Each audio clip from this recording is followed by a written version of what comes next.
안녕하세요. 깡통 배달부입니다. 오늘 2022년 1월 23일 촬영을 하고 있고요. 오늘 해드릴 얘기는 이제 안전 운전에 대해서 얘기를 해드리려고 해요. 저도 20살 때나 뭐 고등학교 때 배달 일을 하고 뭐 애들하고 오토바이를 좋아해서 오토바이를 많이 탔지만은 그때의 인식과 지금의 오토바이 타는 인식이 많이 바뀌었기 때문에 오토바이도 차처럼 안전하고 안전 복장에 신호 준수를 해야지만은 내가 오래 오토바이를 탈 수 있고 생명에 지장이 없고 신체에 뭐 타격이 없이 열심히 살려고 하시는 분들에게 위해서 이 영상을 올리는 겁니다. 첫째, 저희가 주 목적은 배달이에요. 배달을 하다 보면은 여러 가지 사고가 발생되는 교통사고가 많이 발생돼요. 주로 이제 교통사고가 많이 발생되는데, 첫째로 차와 이제 차와 이제 교통사고가 나는데, 내가 생각했던 차 앞차의 판단 미스로 사고가 나는 경우가 제일 많습니다. 그리고 두 번째로는 날씨의 영향으로 인해서 사고가 나는 경우가 두 번째고요. 그리고 세 번째는 도로 위의 위험 요소로 해서 여러 가지가 있겠죠. 쓰레기 뭐 박스나 뭐 쓰레기나 방지턱, 그리고 맨홀 뚜껑, 얼어있는 맨홀 뚜껑이나 도로 도색으로 해서 볼록 튀어나온 무법으로 해가지고 계속 쌓이다 해가지고 볼록 튀어나오는 도색을 말하는 건데, 요런 거로 인해서 오토바이 균형 감기 자칫 잘못하면은 순간 사고로 발생되고 수 있고요. 요거 같은 경우는 개인으로 그냥 사고 나서 보험 처리가 될 수 없는 부분이 제일 많았기 때문에 개인 부담으로 해서 병원을 많이 찾고요. 그리고 셋째로는 이제 배달을 하다 보니까 이제 교차로 신호 준수나 정차되어 있는 차 사이로 들어가시는 경우에서 커브 하시다가 사고가 많이 나세요. 뭐 차량에 서 있는 공간을 피고 지나가다가 손님하고 박히는 경우, 아니면은 교차로에서 우회전을 하는데 버스 안쪽에 공간이 남다 그래서 큰 차 앞에 공간으로 뛰어들다가 크게 다치시는 분들. 그리고 다섯 번째, 바이크의 인식을 갖고 있으신 분들 때문에 바이크 나이별로 따라 교통 법규를 지키지 않는 것도 문제지만은 오토바이의 운전법을 모르시는 분들이 꽤 많으세요. 쟤는 저렇게 하니까 나도 저렇게 해도 되겠구나라는 생각으로 많이 하시는 분들이 많더라고요. 예전에 젊었을 때 뭐 제가 뭐 칼치기도 많이 해봤고요. 칼치기도 많이 해봤고 헤오리치기라 그래서 교차로에서 우회전식으로 해가지고 계속 차선 이동해가지고 반대 차선까지 가는 방향이 있었고, 어, 회오리치기에서부터 뭐 시선치기, 그리고 차량 앞치기, 요런 게 많았어요. 근데 지금 나이도 있고 이 배달 일을 한 3년 동안 하면서 교통사고만 한 12번을 당했는데, 큰 사고로는 3번이에요. 어깨 쇄골 탈골로 2번, 골절로 2번, 무릎이나 발목으로 해서 이제 각각 한 번씩. 그게 이제 처음에는 저도 휠체어를 탈 수 있을 판단으로 이제 됐을 때 우울했습니다. 지금도 아직도 정상이처럼 다니곤 싶어가지고 노력은 하고 있지만은 아직까지는 무릎 연골이랑 다리 이제 복숭아뼈 연골이 나가 있는 상태라 무릎을 굽혀서 제대로 앉을 수가 없습니다. 솔직히 말해서. 그래서 계단 많은 곳이나 배달하기도 힘드신 건 말도 할 수 없고 재활할 시간도 없을 뿐더러 요즘에 코로나 시국에 배달 때문에 많이 힘들 거라고는 아는데 저도 더욱 더 힘들어지는 상황이에요. 그래서 이 영상들이나 뭐 봐주십사 제가 이런 이제 생존 일기처럼 이제 영상을 찍고 있지만은 이제 안전운전을 한 번쯤은 꼭 찍어보고 싶었다 해서 요 5개를 말씀을 드렸는데, 다들 아시다시피 오토바이는 작고 빠르고 급정거가 가능하다고 생각하시는 분들이 많으세요. 하지만 오토바이는 상황별로 틀려요. 미끄럼도 그렇고 균형 감각도 지켜야 되고, 우회전을 한다 그래서 바로 우회전이 가능한 오토바이는 없습니다. 내가 원해서 이제 한다고 하더라도 만약에 걸리는 부분이 있거나 아니면은 장애물이 있으면은 그걸 보고 먼저 그걸 보고 피하려고 하지, 무조건 우회전한다 해서 바로 할 수 있는 부분이 아니고요.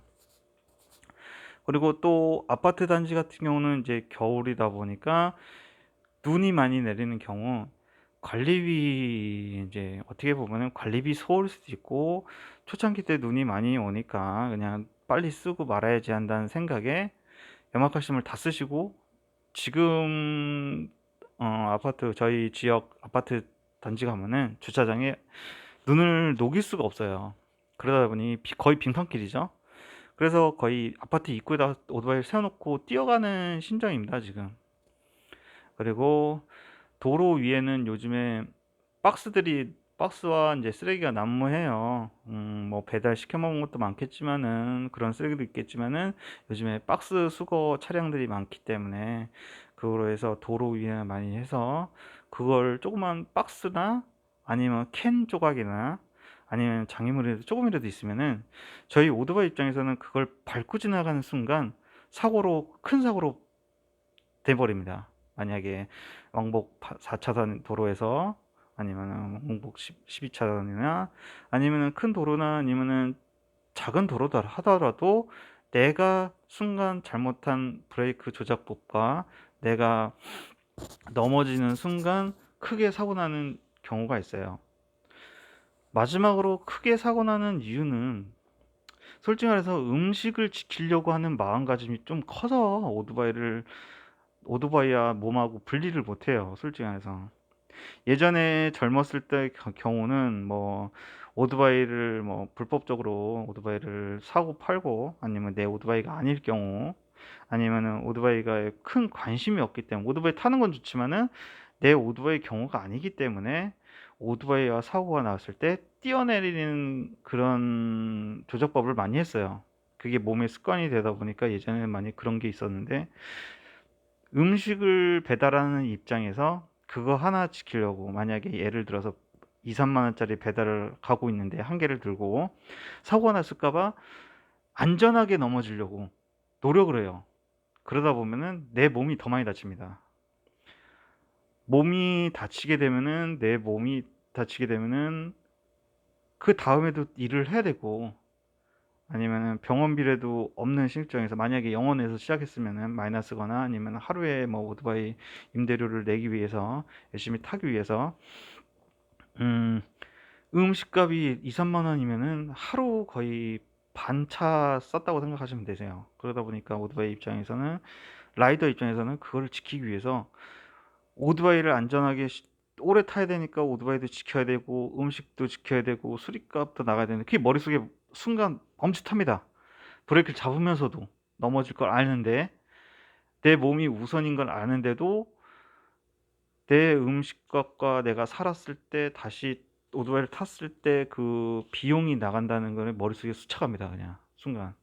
이 사고가 발생됐을 때 보험 처리가 어떻게 될 거며 순간 당황스러울 거고, 솔직히 말해서 아무것도 따지지 않고 젊었을 때 뭐 미성년자였을 때, 요즘에 촉법소년들이 많이 사고를 많이 치죠. 그때 어렸을 때도 그랬어요. 저도 솔직히 말해서 오토바이를 내팽개치고 강에서 뛰어내린 적도 있고, 오토바이를 사고 났을 때 오토바이와 나하고 몸하고 움츠렸을 때, 그때도 하이바가 없어도 그때는 사고가 많이 나면 쓸리는 정도였는데, 지금은 오토바이랑 같이 넘어지다 보니까 오토바이에 다리가 찧어서 발가락이 골절되거나 아니면은 무릎이 심하게 부러지거나 아니면 심하게 긁혀서 멍이 들어서 그 다음날 일에 지장이 너무 큽니다. 솔직히 말해서 교통사고가 나고서는 어쩔 수 없습니다. 오토바이는 균형 감각으로 운전하는 오토바이다 보니까 순간 당황하는 뒤척질발에 생각하는 사고가 났을 때는 판단을 하는 게 내 몸을 지켜야 된다는 먼저 인식을 가져야 되는데, 라이더 입장에서는 음식을 지켜야 되고 바이크를 지켜야 된다는 생각으로 타다 보니까 더 심하게 크게 사고 나는 거예요. 일단 오토바이가 달리는 순간 균형 감각에서 어디서 흐트러지냐면은, 커브나 장애물 보고 아니면 앞차가 분명히 직진을 하고 있는데 좌회 금 불법 유턴이 아니죠. 급 유턴인가 급 좌회전이 오토바이 뒤에 있는 오토바이 입장에서는 당황할 수밖에 없어요. 어떤 차도 그렇겠죠. 근데 오토바이가 더 심하죠. 겨울 같은 경우는 오토바이가 무거워서 브레이크가 잡힌다고 하더라도 밀려나는 게 차의 한 두세 배니까. 차 같은 경우는 뭐 일반 평평한 도로에서 오토바이하고 브레이크 잡는 거랑 오토바이가 평평한 거리에서 오토바이 브레이크 잡는 걸 비교를 해 보시면은 오토바이가 밀리는 속도가 거리가 더 멀 겁니다.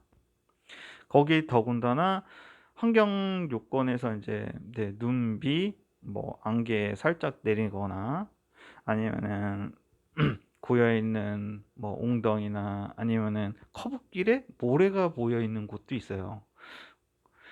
얇은 모래지만은 그거에 대해서 바퀴가 밀리는 것도 있고요. 요거를 어떻게 안전 운전을 하려면은 내가 많이 경험해 보고 많이 할 수밖에 없는 게, 모르니까 그 상황이 됐을 때 내 오토바이를 어떻게 조작을 해야지 안전하게 쓸 수 있는지, 안전하게 대처를 할 수 있는지, 그거를 말을 해 줘 봐도 그 상황이 되면은 사고가 나 가지고 크게 다치는 수밖에 없습니다. 어 일단은 해결할 수 있는 방법은 미리미리 그 상황 도로에 적응하셔야 돼요. 어 저도 인제 오늘 하루하루 이제 돈을 벌려고 나가겠지만은 급하면 급할수록 사고율이 심해지고, 모르는 그 아찬 아찬 생각에 큰 사고로 이어질 수밖에 없습니다. 제가 이런 말을 하는 것도 웃을 거예요. 제가 아는 지인 중에서도 "네가 뭘 아냐. 네가 여태까지 해 가지고 제대로 운전을 했으면은 그런 일이 있겠냐." 예, 맞습니다. 그런데 이 사고는 경험해 본 자들이 말을 해 줘야 안심하게 다니고 안심하게 운전을 할 수 있는 거예요, 솔직히 말해서. 도로에 다니시면은 비상 깜빡이 틀고 계시는 분들 있죠. 바쁜 건지 안전하게 다니고 싶은 건지, 오토바이의 심리는 솔직하게 무의미한 비상 깜빡이지만은 나를 미리 알고 피해 줬으면 하는 생각에 비상 깜빡이를 트시는 분들이 많습니다. 야간이거나 바쁘게 지나가는데 오토바이가 이상할 경우, 그리고 하지 말아야 되는 건데 하시는 분들이 종종 있으세요. 한 차선에 한 오토바이만 지나갈 수 있습니다, 솔직히 말해서. 근데 동호회나 뭐 지인들이나 같은 차선으로 해서 마주 보면서 같은 라인으로 해서 달리시는 걸 보고서는 '오토바이는 한 차선에 여러 대를 지나갈 수 있구나.'라고 생각하시는데, 오토바이도 차라고 인식을 하셔야지 상대방 오토바이로 안전하게 사고가 안 나고 오토바이도 오토바이끼리 사고가 나지 않습니다. 하지만 만약에 오토바이가 모르는 상태에서 내가 앞에서 가고 있는데 뒤에서 누가 쌩 하고 지나가는 순간 놀라시는 분들은 분명히 있고요. 미숙하신 분들은 넘어지는 경우도 있고요. 미숙하신 분들은 반대 차선까지 넘어가서 정면충돌해서 사고 유발을 합니다. 하지만은 그렇게 지나가서 사고 유발한 오토바이 같은 경우는 블랙박스 없는 오토바이가 대부분일 텐데, 그렇게 해 가지게 되면은 자기는 모르니까 죄책감이 안 들겠죠. 하지만 그 주위에 있던 차량들이 봤을 때는 저 오토바이 한 대 때문에 그 사람의 목숨과 그 사람의 재산이 손실됐기 때문에 찾아야 되는 건 맞는 거고요. 그리고 두 번째로는, 저희는 오토바이를 안전하게 타시는 분들 같은 경우는, 저도 바빠서 뭐 차 사이를 다니겠지만은 움직이는 차에서는 그 차 사이로 들어가지 않습니다. 안전하게 차가 정차하고 신호를 대기하는 2-3분 동안 들어갈 수 있겠지만은 안 되는 경우는 절대 가지 않고요. 그리고 오토바이를 타고 다니시다가 오토바이에서 이제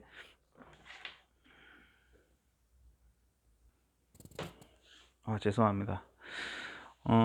오토바이를 타고 다니면서 오토바이와 오토바이하고 신호가 잘못 어긋나서 이제 사고가 나시는데, 요것도 조심해야 되는 이유가, 상대방 오토바이가 움직임이 어디로 가는지 상대방도 모르고 저도 모르는 겁니다.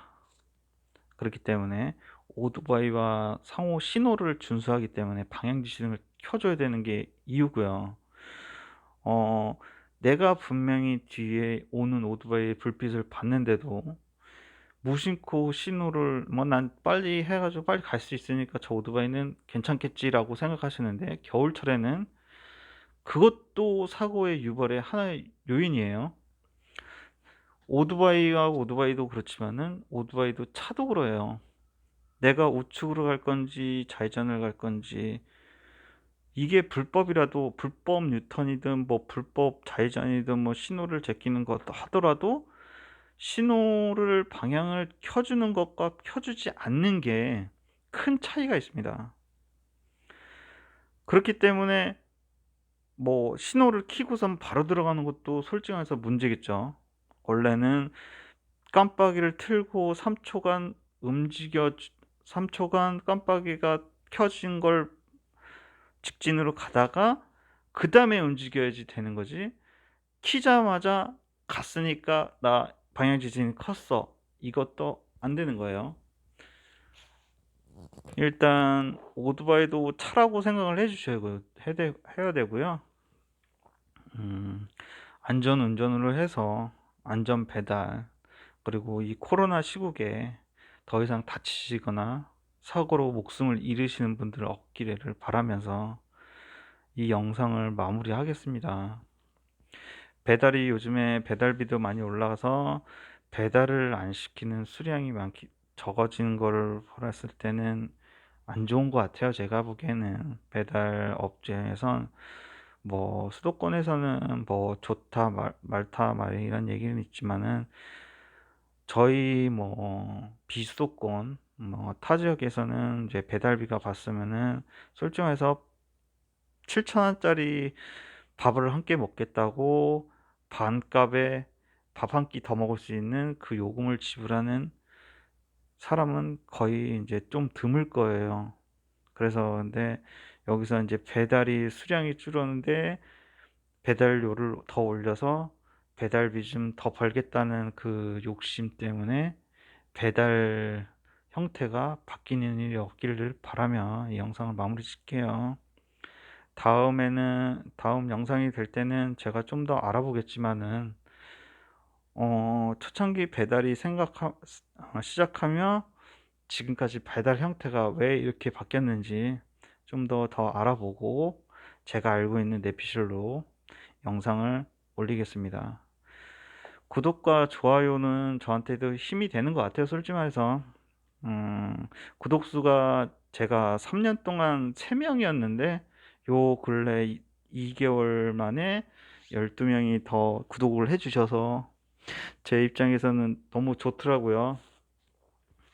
그러니 이제 뭐 시청을 해주셔야 뭐 저도 뭐 나중에 뭐 1000명이 되거나 아니면은 구독 시청률이 4,000시간이 넘어서 뭐 수익률이 발생됐을 때 더 유익한 정보와 뭐 배달 일만이 아니라 저도 솔직히 해서 배달 일을 꾸준히 할 생각은 아니고요. 다른 사업도 많이 구상을 했고 여러 가지 컨텐츠 여러 가지 뭐 알고 있는 거 제가 살아온 게 이제 홀로 살아온 게 이제 거의 한 17년, 18년 정도 되는 것 같아요. 이 영상을 끝으로 마무리 짓겠습니다. 네, 다음 영상에서 뵙겠습니다. 감사합니다.